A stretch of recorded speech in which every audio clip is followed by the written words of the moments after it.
And you know, it links it with healthcare, with universal child care.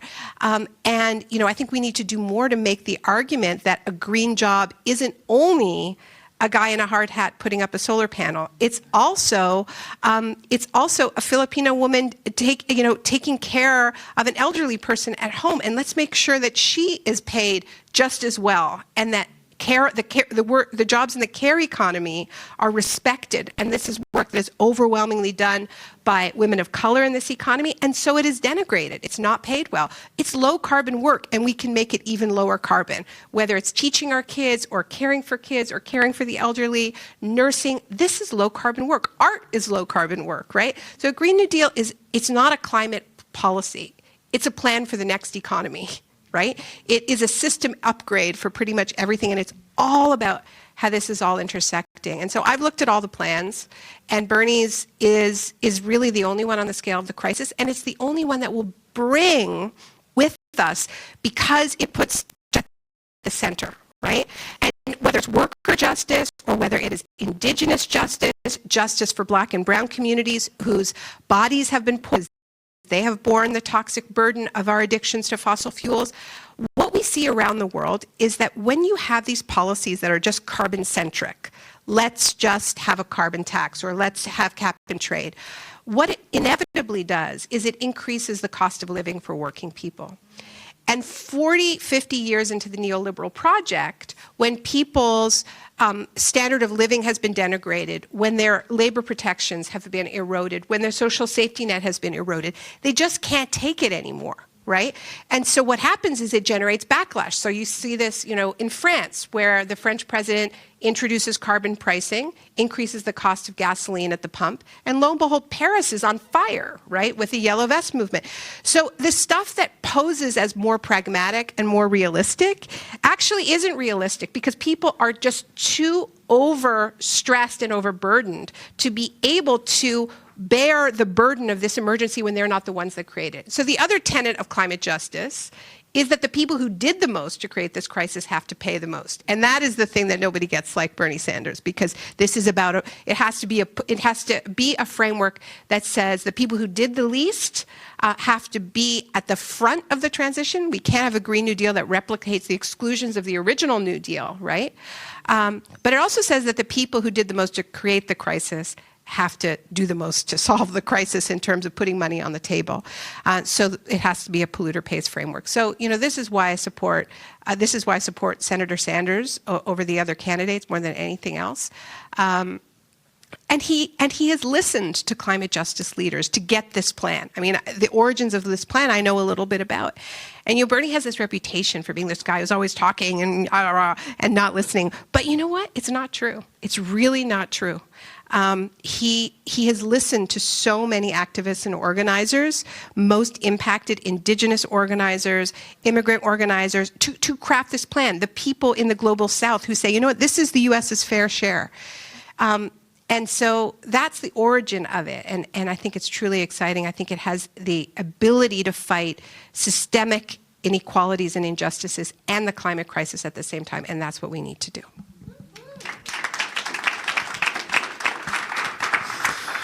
Thank you for that description. That was a great orientation to this discussion. Senator Turner, I want to turn a little to environmental racism. This state, Nevada, majority people of color, and as I said in the introduction, we're experiencing climate change here in this state faster and hotter than anyone else in the country. So I'm wondering if you could talk a little bit about how Black and Brown families, and in particular women in Black and Brown families, experience climate change, and how Senator Sanders' plans will focus on that in particular. Yeah, well, just in their daily lives, and just as Naomi and I enjoyed that primer, I could listen to her talk about this all day long, taking us to school. And a special shout out to SEIU for all that you do and for allowing us to use this facility. Your Fight for 15 work has been just awe-inspiring, and it is a beautiful thing to see some of the fruits of our labor manifest themselves even before Senator Sanders takes the oath of office. It is the Fight for 15 movement, SEIU. You are the reason, the convergence of grassroots power with grass tops power, i.e. Senator Sanders, that was able through the Stop Bezos Act to get our sisters and brothers at Amazon and Disney a $15 an hour minimum wage increase before he even takes the oath of office. 400,000 of our closest family and friends got a wage increase before the man takes the oath of office. That in and of itself is a beautiful thing. You want to talk about changing a climate, because it's not just, it is Mother Earth environment. And I like how Naomi framed me. We were having a conversation in the back too. It's not just about Mother Earth herself, but also what do we do in conjunction? What are the environments in our lives that we have to navigate on top of being citizens of a world, of an earth that we have destroyed, that we have not treated well, and now we have to do something about it, or else. That or else is real. And what else is real is the type of environment within the world that people have to navigate every single day. And so when you look at Black and brown communities and the type of environmental injustice that they must endure all the time, whether you live in some of the poorest neighborhoods that are usually near brown fields, or you live in neighborhoods where on every corner there's a gas station, or you live in a neighborhood where there are food deserts. Those kinds of impacts take away from people's quality of life. I served as a Cleveland City Councilwoman before I became a state senator, and I watched in my city of Cleveland that some of the poorest neighborhoods did not have a grocery store where they could go and get fresh fruits and vegetables.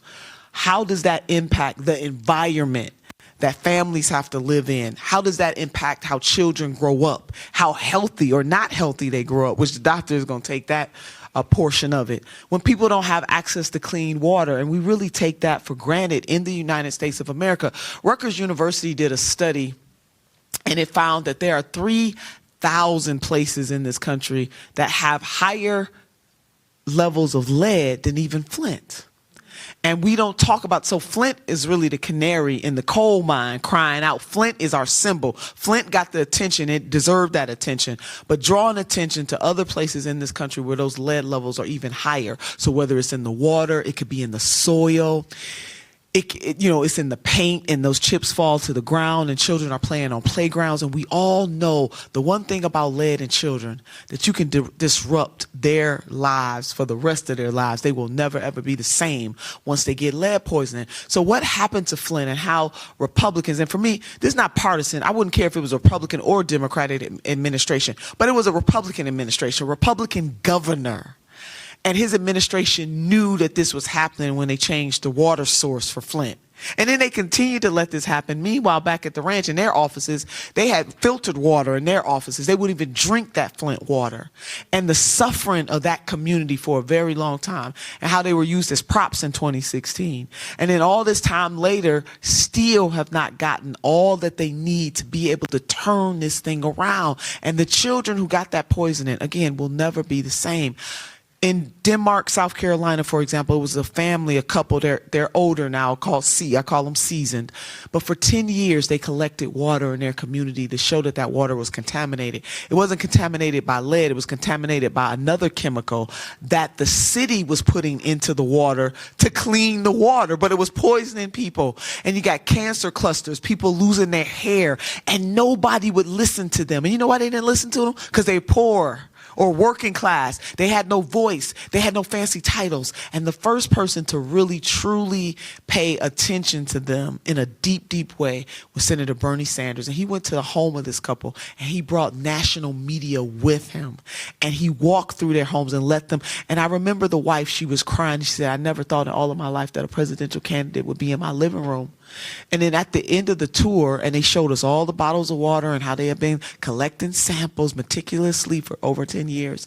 The media only wanted to talk about the news of the day, and the senator had to redirect them and say, oh no, we're in this home, and we're in Denmark, South Carolina, and we are here to talk about the water crisis that they are facing. Those are the questions that I want to answer. And that is the kind of leader that we need. When you look at African-American community, predominantly headed by Black women. And when we have health outcomes, either for the mother or for the child, we know maternal death rates are high. We also know infant mortality rates are high. A lot of this has to do with the environment, not just the environment in terms of Mother Earth, but the environment and the stressors that they have to live under, which Dr. Dooley, I want Dr. Dooley to be able to get in on this particular question and take it to the next level. So what is the answer here? It's multifaceted. It is the Green New Deal that Naomi laid out. it is also Medicare for all that will change the environment by which poor women and poor black and brown women in particular have to navigate. It is about increasing the minimum wage so that I'm not stressed the hell out about how I'm going to make ends meet. How am I going to feed my family? Can I take 3 jobs and only have to work 2? Instead of the 3. So now that my quality of life is lifted, I want us to think about the environment and climate as a 2-prong, it's probably more than 2 prongs, but a multifaceted phenomenon. It is right for the working class people of this country to be able to live a good life. And living a good life doesn't mean that you got to work your fingers to the bone and never be able to breathe clean air, never be able to have clean food, never be able to take a vacation every now and then. You ain't got to go to fancy places like Paris. But a lot of people can't even go down the street. A lot of people in this can't even enjoy going to another state, traveling this country, seeing new sights, being able to do some self-care.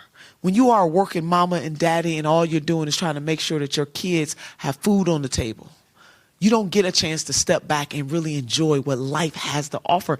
And the shameful thing about it in the United States of America is that we've been programmed to think that wealth gives you that leisure. And if you're not wealthy, you don't deserve it. Something is wrong with that particular climate in the United States of America. And Senator Bernie Sanders is fighting both to change the environmental climate as it relates to the physical earth, but also the climate by which working class people have to navigate every single day of their lives. That is indeed a beautiful thing. So the stressors, what happened to our children, the health outcomes, having to live in areas that are so poor, where people pollute the air, they pollute the water, not having access to fresh fruits and vegetables. All of those things matter. And Senator Bernie Sanders is the candidate that is concerned about changing the material conditions of the people in the United States of America. And what kind of policy? See, government is designed for us to do collectively what we cannot do as individuals. And what kind of environment can we create that is multifaceted and that touches almost every single aspect of what it means to be a human being in America, trying to live your measure of the American dream.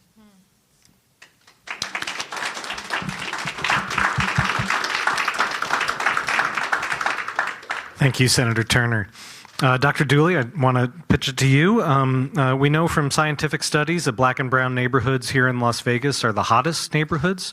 We also know that black and brown neighborhoods have the worst air quality in this city. And Las Vegas has the 13th worst air in the country, according to the American Lung Association.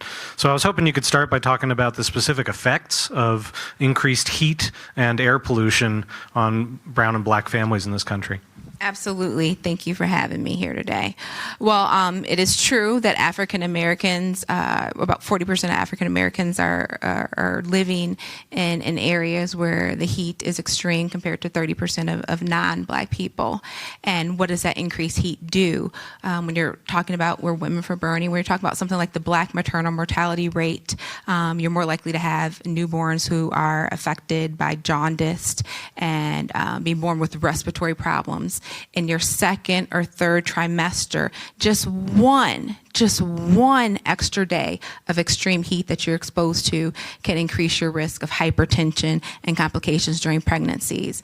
And African American women are already 3 times or more, depending on your zip code, likely to die during childbirth. And so just one day of extreme heat in your second or third trimester is going to increase the likelihood that you are going to be hospitalized with some complications. And when you look at extreme heat, we have to talk about prisoners. African American, usually men, are disproportionately jailed in this country because we have a racist criminal justice system. And what do they do in these jails? They don't fix the air conditioning. And so when you have these black prisoners who are oftentimes locked up for minor non-violent offenses like marijuana, and then the air conditioning isn't working, and then they try to get, there's protests, they're trying to get air conditioning, you're living somewhere where there's extreme heat, you're going to die of heat stroke. Black people are more likely to be hospitalized because of heat stroke and heat-related illnesses. And because black people are paid less in this country, as a black female physician, I was offered 65 cents on the dollar compared to my graduating white male colleagues, and our Latinx brothers and sisters, they have it even worse.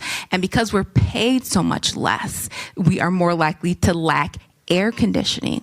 So extreme heat can be absolutely a matter of life or death. And then not only that, we're paid less, but we're less likely to have health insurance in this country. No matter what effort we've put forth in this country to ensure more people, whether it be expanding Medicaid or Medicare or the Affordable Care Act, there is still always a disproportionate amount of poor people of all colors, black and brown people left uninsured. Even after a black president who had my skin color, there is still twice as many black people uninsured as white people. And I'm not talking about underinsured, because pretty much everybody I know other than the wealthy is underinsured. We have wealth care in this nation, not health care. Deductibles, co-pays, they are rising, and that kills people when you have I had a young man come to me, and he had diabetes, and he hadn't been on his insulin in 2 years. And I said, what's going on? Why haven't you been on your insulin in 2 years? He said, Dr. Dooley, I was making $9 an hour, and my company gave me insurance, but it had a $3,000 deductible, and my insulin was $250 a month. How do you afford insulin at $250 a month when you're making $9 an hour? So every effort we've made in this country thus far to insure more people, there is still a disproportionate amount of black people who are left uninsured. Right here in Nevada, 66% of the uninsured population are people of color. I don't think that's a coincidence, because there's a simple solution to make sure that all people of color have health insurance. It's called Medicare for all. And I know there's been a lot of confusion about exactly what that is.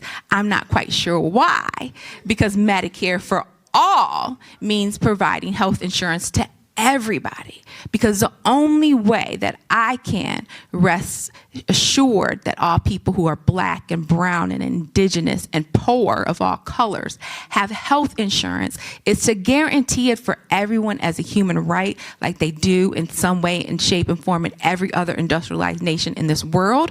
Because if everybody is included, there is no way that somebody looks like me or somebody who looks like some of my former patients in Flint can be excluded.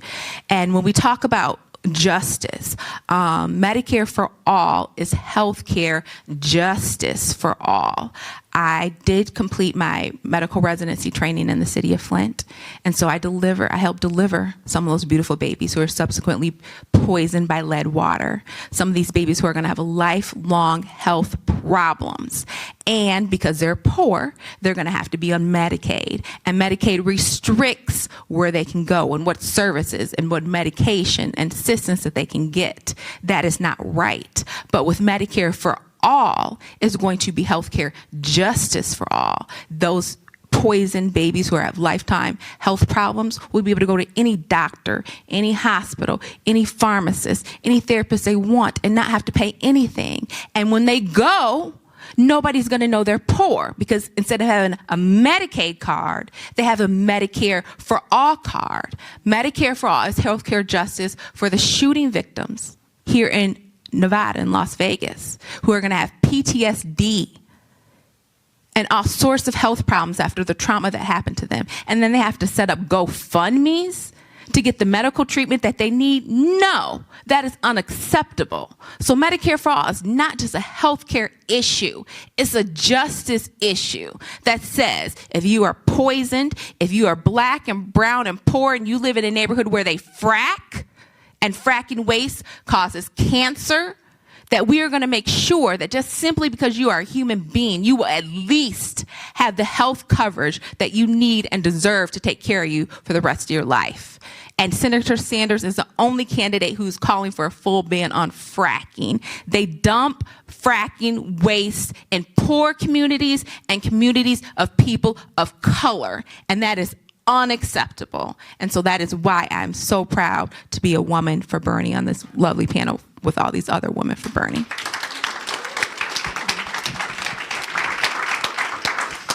Thank you, Dr. Dooley. Amy, so glad to have you here. You're known across Nevada as a staunch advocate for Medicare for all, and also someone who's not afraid to rattle the cages of the powerful folks.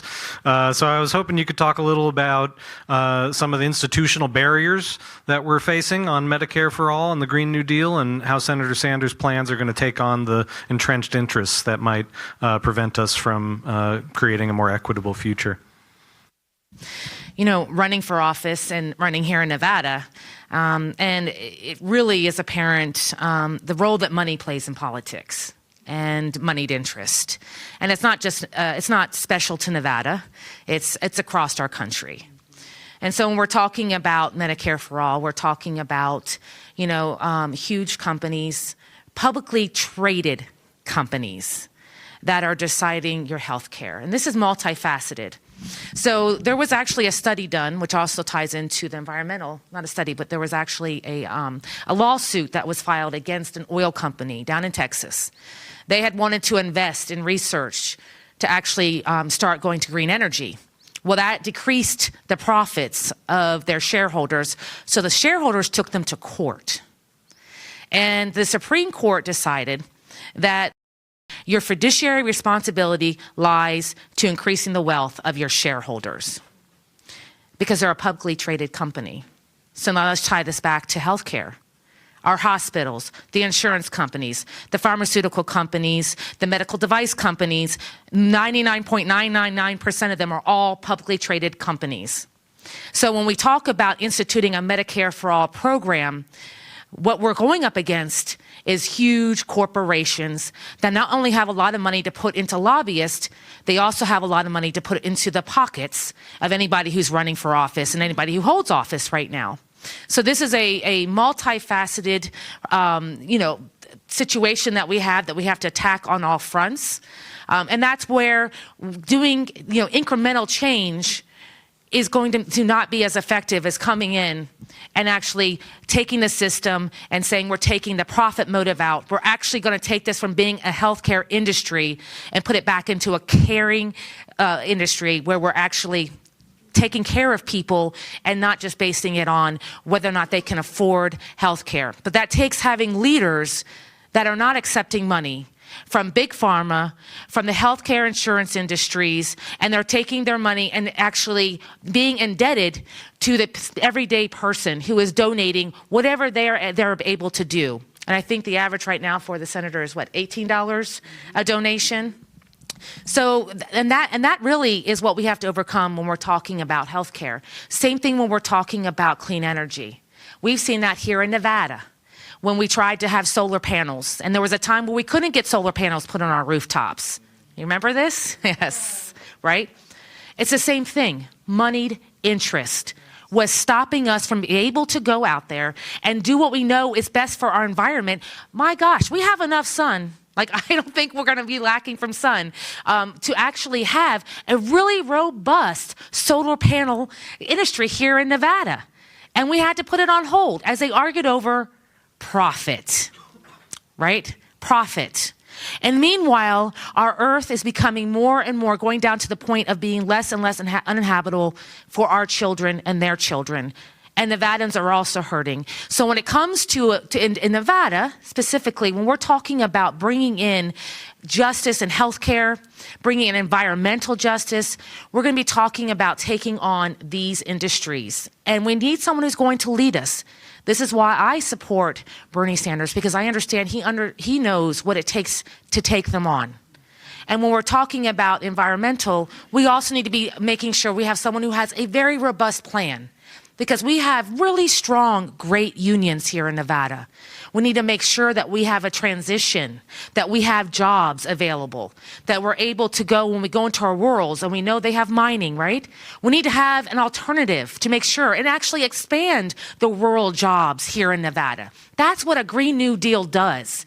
We are investing in the future, not only of our earth, but of our communities and of our infrastructure, right? So that is why I am so excited to support him on these initiatives. It will make a huge change here for Nevada, a huge change. We know we have some of the worst healthcare outcomes in this state. We know that we're having trouble giving our residents here a livable wage.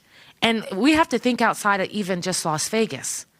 We talk about all of our rural brothers and sisters in this state who can't even have health care, who don't have a means to have a job, or they're forced to have to work in mines just to make it squeak by, right? These things are all very intersectional.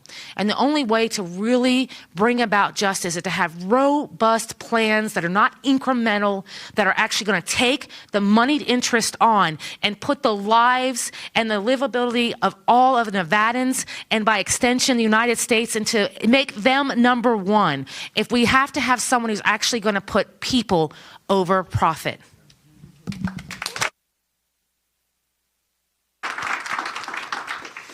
Ms. Klein, Dr. Dooley brought up fracking, and I think last night at the debates we heard a couple of candidates talk about how they want to see safe fracking. So I wanted to get your opinion. Is there such a thing as safe fracking, and what should we do about fracking? Well, it sounds like people understand. Look, fracking is not safe. It is, an extraordinarily disruptive way to extract fossil fuels from the earth that involves literally, shattering the bedrock. So no, there isn't a way of it being safe. But one of the things that I wrote about when I wrote This Changes Everything, which came out in 2014, I have a little section on one Michael Bloomberg. Here I'm not talking as a surrogate, I'm just talking as an author. One of the things I discovered in my research was that Michael Bloomberg was very heavily invested in natural gas in the key period when there was the fracking explosion, and he funded a $6 million study. He gave $6 million to the Environmental Defense Fund to show how fracking could be safe. That was explicitly what the study was about, not to find out whether fracking could be safe, but to show that it could be safe. Do the greenwashing for us. So,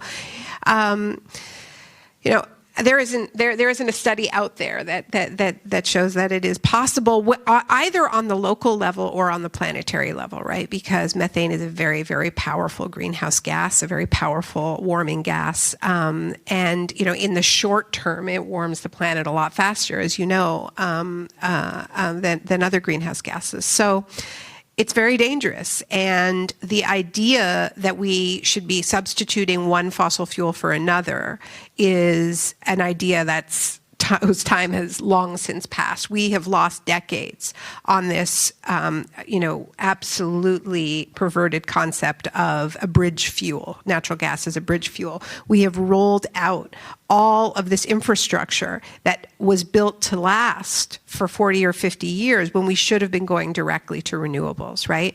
And as Amy said, you here in Nevada have really been on the front lines of how problematic it is to insert the profit motive into this existential crisis. And I think, when people ask, and this is something that's very different about Bernie's Green New Deal plan, is that he's the only one who's talking about not just an energy transition, but energy democracy, right?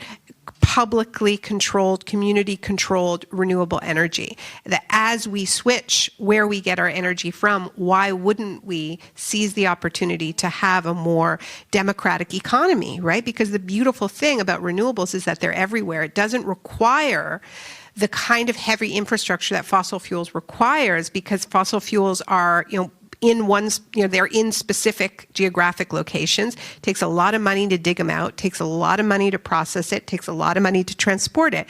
And that's a system that lends itself to monopoly, whether public monopoly or private monopoly. Renewables aren't like that. The sun is everywhere, the wind is everywhere. You can do it wrong, as you're doing here in Nevada, right? And cave into the pressure of the Warren Buffetts, who want there to be big, solar farms and wind farms that they own and control, because they don't want their former customers to be their competitors, right? Because that doesn't allow, not because it doesn't work, it does work. It works in lowering people's costs and it works in fighting climate change. But what it doesn't do is allow them to make the kind of obscene profits that they have become accustomed to. And so I think, what Amy said is really key, when we're out there talking to people about, what is this scary thing called democratic socialism. I think all it really means is that we are saying, not that there's no role for markets in the economy, but there are some things that are simply too important to be left to the profit motive. Healthcare is one. The survival of our species is another. We are just not going to gamble with it. Sorry, I also think that I think that there's more that we can be doing to just connect between our different issues, right? This is this is a gathering where we're talking about being women for Bernie. And, one of the things that I don't think we talk enough about is that there is an epidemic of violence against women in this country and around the world, an epidemic of sexual harassment of women. And that came up on the debate stage because it is certainly an issue for one of those candidates, if not more. And when your health care is attached to your job, not just your health care, but your whole family's health care, it's a hell of a lot harder to leave a work situation where you are being abused and harassed, right? And so these universal, when this campaign says, what? We are going to say that the basics, the necessities of life are too important to leave to the market. Healthcare, everyone has a right to housing too, right? That is central to this campaign. That's also a women's issue because women aren't able to leave abusive domestic situations, right? When they're going to end up on the streets if they do, right? So when we put in a floor, right, and say, what? We're attaching these rights to the person, right? Not to your marriage, not to your job. That allows people liberation, right, from violence. So this is it's all really connected. The other thing I have really found, I've been as a journalist in disaster zones for a long time. The first natural disaster I ever covered was Hurricane Katrina. And actually, no, it's not true, the Asian tsunami, but I was in New Orleans when it was still partially underwater. And it's important to understand that we're really, the main cause of death in many of these disaster zones is not the flood waters or the falling debris. It's the failing healthcare system in the aftermath, often because you have a privatized system that is not looking after everybody, right? And so when I was in New Orleans covering that disaster, it was a healthcare crisis. Some of you who are older in the room may remember these, images of the airport in New Orleans, where you had a lot of elderly people, mostly African Americans, wilted over wheelchairs and, with IV drips, just abandoned, no care, right? Well, when I was in New Orleans, I got into a car accident, and because there weren't any street lights, and we actually got in a car accident with a cop. So the photographer I was with ended up in jail, and I ended up in the shiniest, cleanest, emptiest hospital I've ever been in. It was a private hospital in downtown New Orleans, which is where they took a white journalist. And I found dozens of doctors and nurses twiddling their thumbs in the middle of a public health emergency. And I said to the young man, this nice young man who was taking very good care of me, it's my first experience with private health care because I had been living in Canada up to that point. And I said, have you been to any of the shelters to help out? He said, oh, I never even thought about that. Because he had been trained to not think of those people as his patients. That's what a private healthcare system does, right? 3,000 people or more died in Puerto Rico after Hurricane Maria. it wasn't from falling debris. It was from a collapsed healthcare system and a collapsed electricity system and people not being able to plug in their respirators and this system failing people, right? So we can't pry apart all of these issues. They also saw a massive increase in domestic violence in Puerto Rico after Maria, just as they did in the fires in California that happened in Paradise, because when societies are stressed and they don't respect women, women get it in the face. We can't pry any of this apart. It is all connected. And that's why we really need to get out of our issue boxes and have the courage to envision the next society that we need. And that's what this is all about.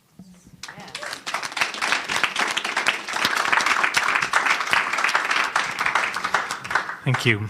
Senator Turner, I think there's a misconception out there that a lot of Bernie supporters look like me. That's an idea.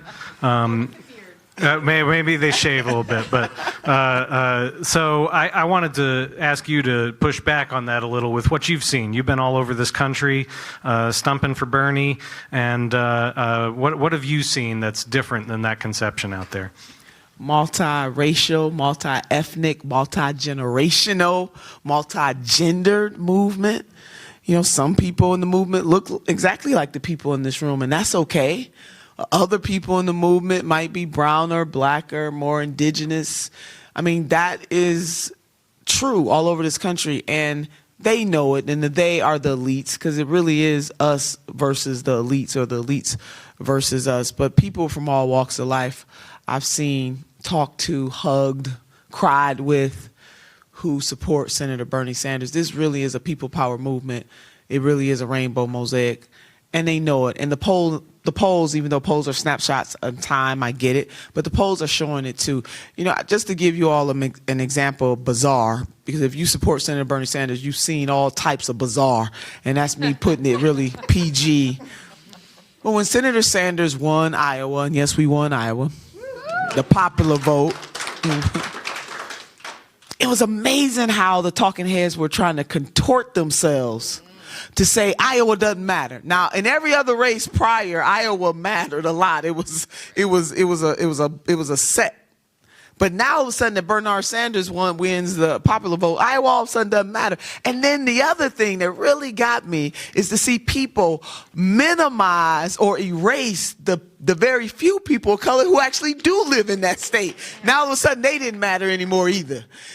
Because Senator Sanders won the overwhelming majority of people of color in that state, be they black or brown, other of our sisters and brothers of color. He won other constituency groups. There was they had satellite caucuses where working people could go. So there was a union caucus satellite, and then there was a satellite for our Muslim sisters and brothers. He won 99% of that particular satellite caucus. But all of a sudden, if you were listening, they tried to totally erase those people. They did the same thing in New Hampshire. Senators, again, won the overwhelming majority of people of color. You all may remember in 2016, people say, oh, he can't run because he don't have black folks. Black folks not supporting him, need to get out of the race. We got a whole slew of folks that the polls showed that black folks ain't rocking with, and nobody has asked them to get out of the race. All they did was move the bar. They moved the measuring stick. So I am here to tell you anecdotally, and then there is some empirical data to back a sister up, that black folks are rocking with Senator Bernard Sanders. Our Latina ex-sisters and brothers are rocking with Senator Bernie Sanders. Union workers are rocking with Senator Bernie Sanders. Teachers are rocking with Senator Bernie Sanders. Nurses are rocking with Senator Bernie Sanders. The working class people, if you look at our donations, and I think we are over 6 million donations into this campaign, and when you start to peel back the layers and analyze the data, you see there are Amazon workers. Now I wonder why Amazon workers would support Senator Bernard Sanders. Can somebody tell me that? People who work at Target, the United States Postal Service. And I'm leaving out a whole host of folks. And what those examples show, and those are examples, that the people who punch in mainly clocks for a living, the people who make the lowest wages for a living, understand of all of the people that they could choose from, because at one point we had 100 folks running for president on the Democratic side. But of all the people that they could select, they had lots of choices this time. Who did they choose? Who did the Walmart workers choose to go to the stakeholders meeting last year? Again, they could have selected any one of those folks that are on the stage arguing with Senator Sanders over union support. I'm glad he set the brother straight and said, I got more union support than you ever dreamed. But they're going to talk to him about unions. You know, the man that wants to make sure that we do away with right to work states in the United States of America, to make sure that the minimum wage is $15 an hour, to make sure that teachers make no less than $60,000 a year base salary. And we know that it depends on where you live, that may need to increase because the cost of living increases. That the overwhelming majority of young black folks are outpacing their white counterparts in their support for Senator Bernie Sanders. Come on, somebody. This is real. So the myth of the Bernie bro, it is a myth, and it is a way to try to upset and deflect. Because, see, they don't want to talk about the issues, so they want to talk about bros. They don't want to talk about Medicare for all, they want to talk about bros. They don't want to talk about climate chaos, they want to talk about the bros. They don't want to talk about increasing the minimum wage, they want to talk about the bros. They don't want to talk about making sure that women get their whole damn dollar, they want to talk about the bros. They don't want to talk about this people power movement that Senator Sanders has built over time. They want to talk about the bros. It's nothing but a distraction from the real issues. And the senator is the only one asked to apologize and to set his folks straight as if he controls these people. As he said on the stage, 99.9% of his supporters are just going hard on the issues. It is not being a bro if you happen to challenge Mayor Bloomberg for stop and frisk, a racist policy. That ain't being a bro. That's just hitting them on the facts. It's not being a bro when you call out the fact that Vice President Joe Biden was siding with Republicans to cut Medicare, Medicaid, Social Security. That's not being a bro. It's not being a bro to call out former Mayor Buttigieg, who in his own city fired the first African-American police chief. And then when an unarmed black man gets shot and the black community is understandably just a little upset about it, for him to be at a press conference reading from a sheet of paper and then a woman yells out, you know, you're not going to get my vote. She's upset. And that's okay, a black woman, you're right. And it's okay. Look, I served on the level of city council. Serving on local level can be hard. I get this, it's hard. Instead of him showing empathy and compassion, he gets all welled up about himself and he says to her, and I'm paraphrasing because I might not have his words exactly right, but I didn't ask you for your vote. Y'all can Google it. You don't have to take a sister's word. So let me get this straight. Black women are the backbone of the Democratic Party. We got a movement that says trust black women. A black woman stands up and says, you know what, I'm not happy about what's happening. You ain't getting my vote. And instead of having empathy and compassion and understanding, she was upset and said, I would have said something, you know what? I get it. I understand. Let's have a pull aside. Can you meet with me after this? But no, you know what he says? I ain't ask you. I ain't ask you for your vote. So you tell me who is best positioned to bring the Rainbow Coalition to bear. The type of coalition that it is really going to take to defeat the worst president in modern history. Senator Bernie Sanders has shown both anecdotally and also empirically that he is that one.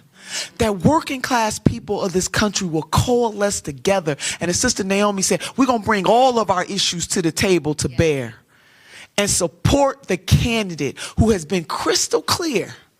Not half measure. Wall Street, I'm coming for your greed. Pharmaceutical industry, I'm coming for your greed. Fossil fuel industry, baby, I'm coming for your greed too. He hasn't hedged on that. He's been very clear about that. Very much in the same spirit of President FDR, who had to do the tango with the elites of his day too.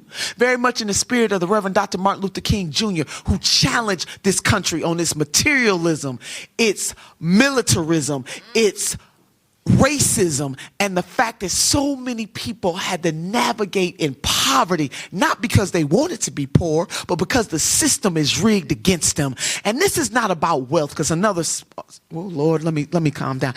Somebody on the stage wanted to call out Senator Bernard Sanders for having a little wealth. Wanted to call the man out for writing a book and making some money. And I'm saying, now you comparing the few $1 million, the couple of million, because I don't even think he hit a few yet, the couple of million that Senator Bernie Sanders has earned in the latter years of his life to somebody on the other end of that stage that has $60 billion. Let me wrap my mind around this. One of those things, you know, Sesame Street, you know, all the things I needed to know I learned in kindergarten is a book. You know, Sesame Street used to have this, one of these things don't fit, one of these things don't belong. It is asinine. Because Senator Sanders is not railing against wealth, he is railing against greed. And the type of greed that is built on the backs and the necks of the working class people of this nation. Let me give a memo to folks. If your making money causes harm to somebody else, if your making money puts you number one and I got to be 100 or 1,000, I'm way down on the list. If you're making money cause other people pain, then you ought to maybe want to rethink how you are making that money. There is a socially conscious way to make a profit. And so this is not about Senator Sanders saying that the government is going to take over all of the means of production in this country. He's never said that. But what he has said, and Sister Naomi laid it out, that there are some things that a profit motive shouldn't be tied to. Healthcare is one of those things. There are certain things that a profit motive should not be tied to. We already do it. It's called libraries. It's called public education. Hello, somebody. We already do these things. So what he is proposing as a vision, because this is a two-part thing. It is defeating Mr. Trump. But it is also who is the leader that has a vision for the nation. Not just defeating Donald Trump. People don't get out of the bed every day and say, oh my God, that's the only thing I'm living for. What they are living for is to have somebody in that White House who understands their pain, and somebody who can relate to them, and somebody who doesn't cozy up with the same interests that are going to keep the status quo in place. Democratic socialism is just simply government of the people, by the people, and for the people. And so we should not get fooled by how other folks are trying to label this. You know, we did this thing in 2016.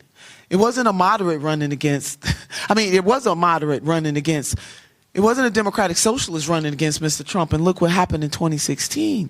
So for people to say that Senator Sanders could not beat him, all of the polls are showing that he's really the only one that can beat President Donald J. Trump, because you need the extreme opposite of him. Yeah.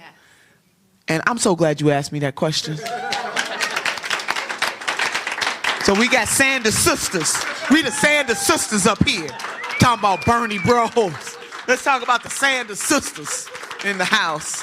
And you know, they really erase, though, my last point on this point, because I can talk about this point all day, but it really is, if you think about an erasure of black women, brown women, indigenous women, Asian women, and then all women in all of the ways that we identify, to say that only some so-called Bernie bros.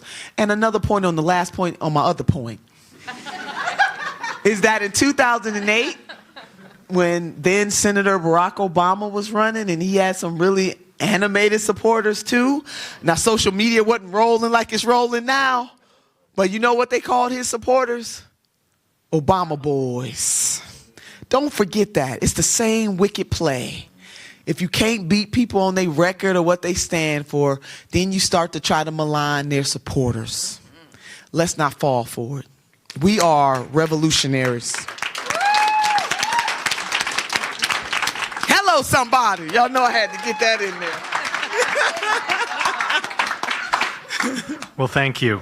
I think we're going to take it to the audience now and see if we have any questions for our panelists. So, yeah, go right ahead. Well, a couple of things. First I don't know if I can use this. A couple of things. When you were talking about the social contracts, okay, the school system and so on, a lot of veterans, you have to remind people that the VA is socialized medicine, okay, and they love it. They love it and they hate it because it has some problems, but you can go any place.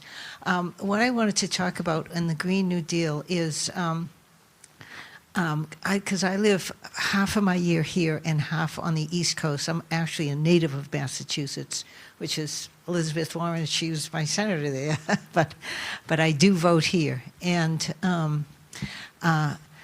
when you talk about it, a lot of the fossil fuel companies is you mentioned what's his name, Warren Buffett, but we have it really, when you get more on the eastern side of the country, you can see the corporate influence more than you do here, because here everything is so large.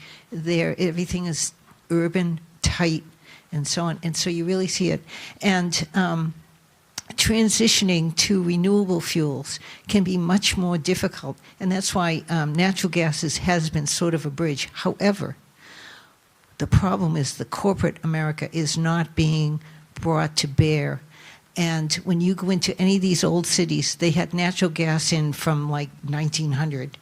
And those same pipes are in the street, and they leak like crazy. I mean, there are thousands of leaks, and they have found all of these. And no one is making the gas company fix them, so that goes into the air. Then you get into areas, now we've been looking for houses in Massachusetts, and Massachusetts is not as liberal as you might think. So we were looking in the middle of the state. It's farm country. You go out there and you look at houses. You know what the fuel is in all these houses? You want to guess? Oil.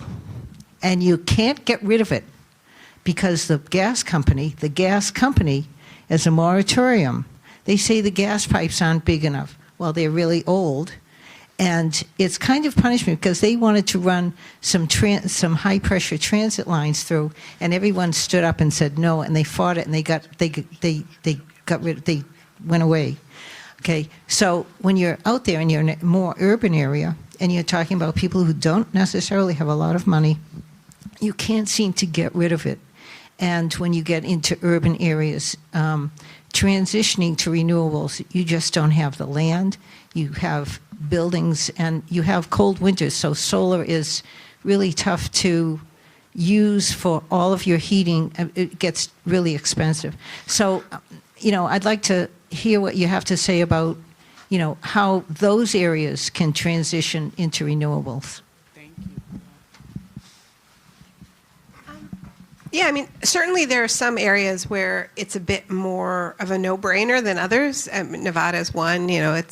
Florida's another. It's ridiculous how small a percentage of the energy mix these very, very sunny states are getting from solar. But I would steer you towards research from Mark Jacobson at Stanford, who has a really great team that does a 50-state map of how every state in the country can get to 100% renewables. It's a different mix for every state, but it is possible for every state. And it's going to look different, right? Because this isn't a form of energy that is sort of one size fits all in the same way. You actually have to pay attention to your natural environment instead of just trying to dominate it with fossil fuels. You have to figure out, okay, when does the sun, where does the wind blow? Where does the sun shine?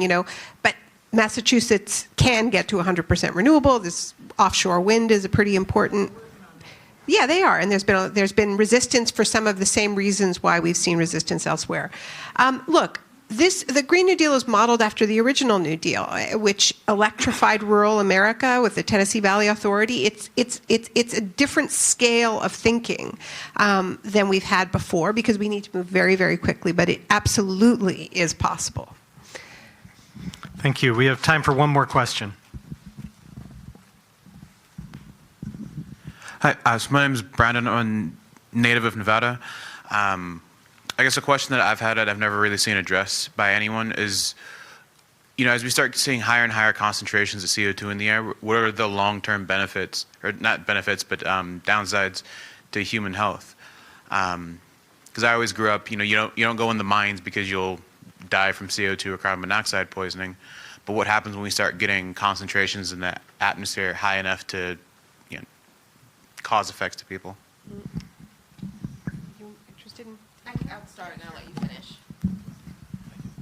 So carbon monoxide poisoning in somewhere cold like Michigan is a huge issue in the winter months. So in the winter months, usually an older couple might either be trying to save on their utility bill or the utilities has been cut off, and so they set up some type of space heater, and then it can cause eventual death. I had a patient, he was an African-American male. He was trying to get his disability, and that process is a long process, so he didn't have much money, and he was having physical symptoms and headaches for quite some time. I met him after this, and he ended up going to the hospital, chronically feeling ill all the time, and he found out that it was actually carbon monoxide. It was something wrong with his stove that was leaking carbon monoxide poisoning. So rising CO2 levels, I was reading an article, and Naomi's probably more of an expert than me, but because of rising CO2 levels, it's even changing our vegetables.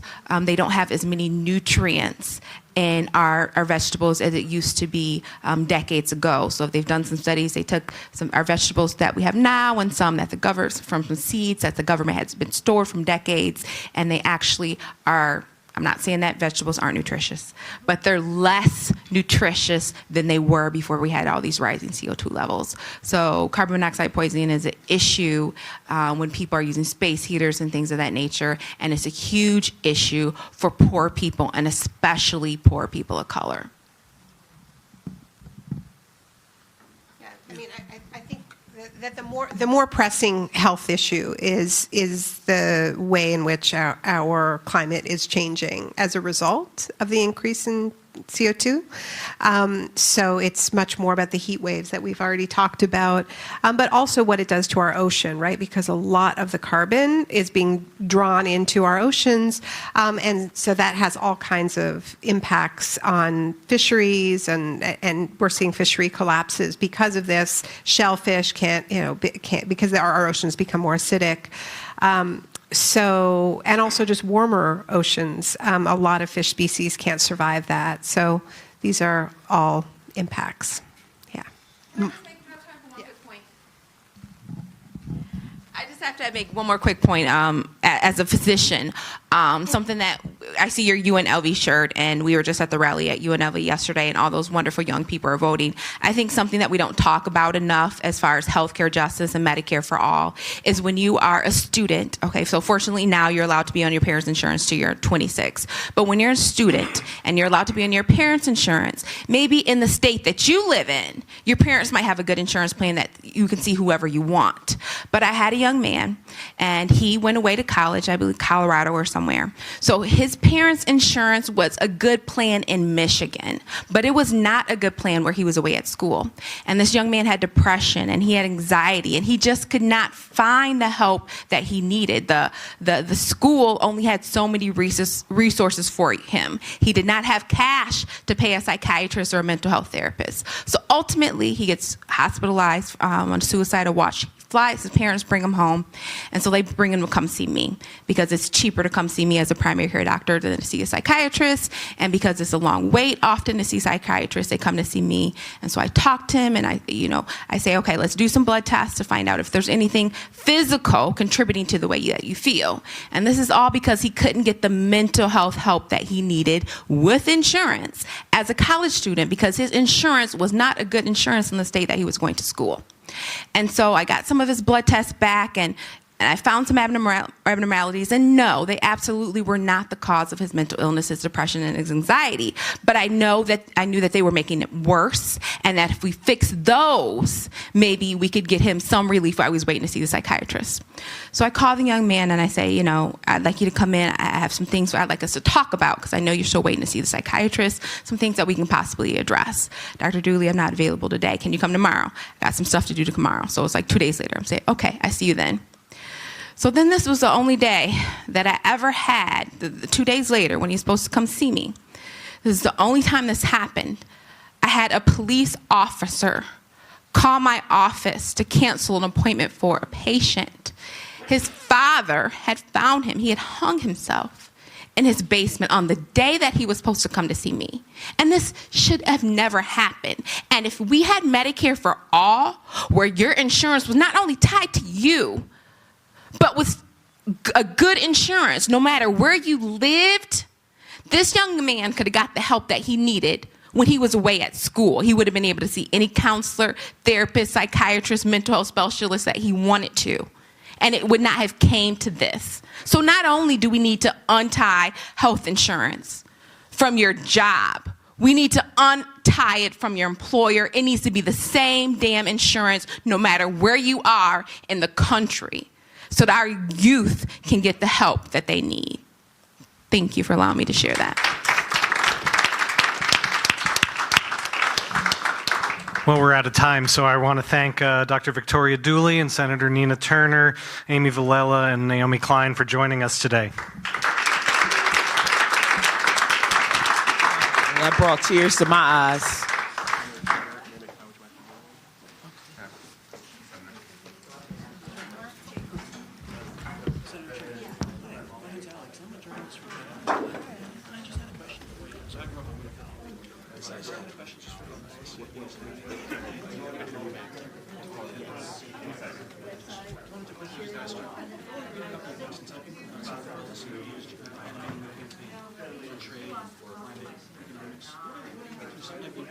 Senator Sanders reading your agenda, the campaigns, policy.